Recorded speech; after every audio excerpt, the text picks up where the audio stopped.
All right, so the next one is from Preston Sharp. Subject is Jim Cornette versus Chris Jericho. I want to know what the Keep It 100 crew thinks about this recent back and forth between Cornette and Jericho. It really seems like Cornette saves all of his harshest comments about AEW whenever Jericho is being discussed. He even called him a quote-unquote recently. Plus, Jericho has since quote-unquote banned Cornette from watching AEW. I wish I was Jim Cornette. So K100, what is your take on this recent Cornette versus Jericho feud? Is it legit, or could it possibly all be a work? Cornette and Jericho, two of the all-time greatest workers. Could this all be a plan to draw people in? It's well known the Cult of Cornette members only watch AEW because they want to see where Cornette is buried, which I don't understand. Logic like that really gets my go. Thanks, Preston. Let me start with this. That's got to be one of the stupidest lines I've ever heard in my life. Get my go. But that really gets my go. Okay, let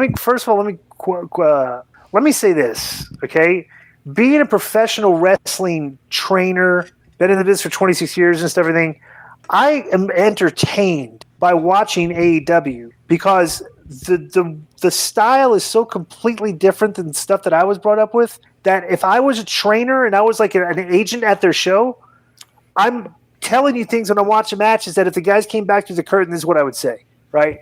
So they make a lot of, like, on that show, I mean, they make a lot of mistakes, in my opinion, with psychology. Like, they do a lot of things that just doesn't make sense out there just for sake of doing it.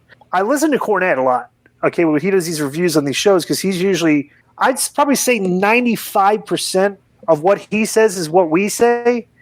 But we obviously we don't say it like he does. He gets very personal with these guys and rips them and everything. But I will give Cornette credit in his criticism of Jericho specifically for this, in this specific case where he's criticizing Jericho. Bro, when Jericho, okay, and you saw the way he worked, regardless of all these crazy shit that they're doing out there, all these dives and stuff, everything, you can still work a Chris Jericho match. Right. Like, he's going to call the match. It's going to be his match. Everything, bro. I'm seeing Jericho in a lot of these matches. That calling it in. Like, yeah, like you can tell he is not the influence. He's not he didn't call this.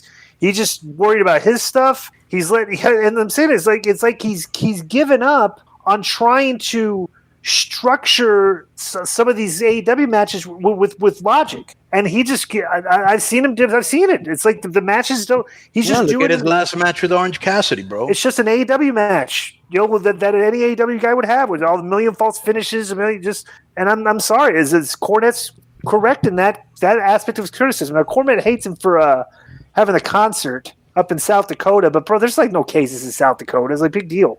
Like, you did a concert at a bar, and I trust nobody's got the virus up there, wherever it's some crappy little bar in the middle of nowhere, so it's no big deal. But yeah, Cornette has been going after. He's been going after AEW because he thinks his whole thing is he thinks they made a mistake. That Tony Khan made a mistake by putting the Bucks and Kenny in there as part of their thing, because it would just be, he calls it all friends wrestling. They're just going to bring in their friends from the indies. It's going to be silly. It's going to be like, and he's been like, you can't really argue with if that's his philosophy. I mean, you can't really argue with that, So, I mean, Cornette's takes on these matches are correct from other people that are in the business and train, like the old school guys, but like, But let me ask you a question. So why would somebody like Jericho, because he doesn't do anything before thinking it once, twice, 5 times over, why would he have gone to Sturgis? Because it can't be money. He's probably getting paid up the ass from fucking AEW and other shit that he does.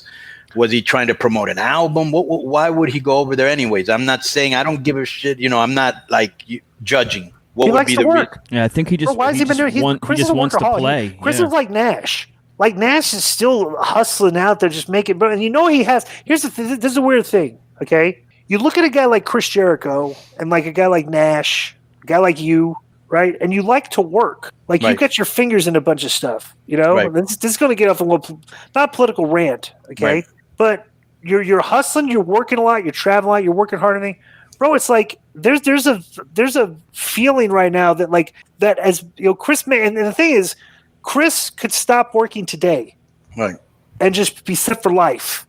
He's very, very wealthy. But he still has a thing to work. And the funniest thing about it is, like, here's a guy that's still working, and like, people want to say, okay, this guy makes too much money, he needs to pay more in taxes. Right. And I'm like, Well, I mean, the guy's rich because he works a lot, not because he has a lot of money. You know what I'm saying? Like, bro, a lot of people with a lot of wealth worked very hard for it, you know? And it's like, it's funny that Chris, like he says, why does Chris still do this? Sometimes people just like to work. And like me, I'm fucking miserable with this thing. I like to work. Right. I would work 5-6 days in my job and like go wrestle. I don't even miss work. You know, I just like to work. And a lot of guys like to work. So I don't, you know, I can see why he went and did that. He just likes traveling and being a rock star, and you know, not being able to do that for so long. He was like, God, I can't wait to do this again. That was probably a lot of it. When it did it again, you know. Yeah, but I don't think it's. I think both those guys are saying, like, I don't want to say it's a work, because I think both those guys are saying exactly what they feel. But I also think it's not like, you know, someone from the newer generation. Like Cornette and Jericho can probably say whatever about each other, and there's not going to be any hard feelings. You know, it's just a part of the business. Like, right. So they're both just doing their own thing and trying to draw attention, and he wants to draw attention to his podcast. Chris is a locker room leader. He's always going to defend his company. Right.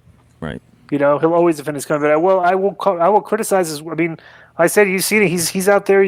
He like his whole thing of like trying to structure these matches and make them. He just gave up. It looks like, you know. So